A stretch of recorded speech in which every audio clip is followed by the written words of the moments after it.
Hello friends नमस्कार मु सोनाली आपण मानक मो चैनल को बहुत बहुत स्वागत करुच्ची।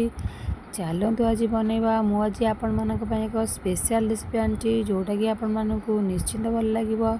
पियाजी पकोड़ी बहुत कम समय मध्य आपण मानक बनै परिबे, संध्या बेला टिफिन मध्य खाई परिबे और बहुत ही सुंदर लागिवो।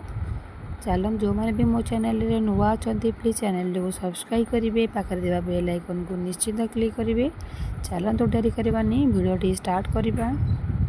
देखंतु मुझे पियाजी पकोड़ी किसी पियाज आउ किसी टमाटो सरू साइज रे काटी नहीं। टमाटो पकेवा द्वारा पकोड़ी टिकी खट्टा लगे बहुत ही सुंदर लगे आउ किसी स्पेशल ही लगे। टिके जीरा पकई नवा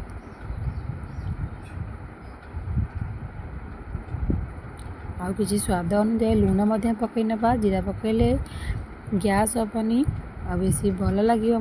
किसी आम मसला पकईदेवा। मुझे किसी धनिया मसला नहीं गली, किसी गरम पाउडर पकई नेली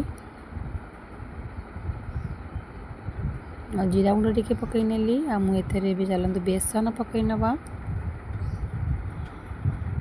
मुझे किसी टिके सोडा पकई नेली। सोडा पकड़ा द्वारा पकोड़ी टिके फुलिले खाइबा बहुत नरम लगे आउ सॉफ्ट लगे। चलतु आम किसी भूसंग पत्र पकई नेबी। भूसंग पत्र पकड़ा द्वारा चर्म रोग हुए। आउ मुझे ग्रेटिंग कर रखी आलू को किसी आलू पकई नवा। आलू पकवा द्वारा पकोड़ी बहुत मुसमुसिया लगे, खाइबा बहुत सुंदर लगे। चलते आम एमती फेंटी नवा। देखंतु मुझे फेंटी नहीं आम 5 ରୁ 10 मिनट एमती कवर कर रखी नवा।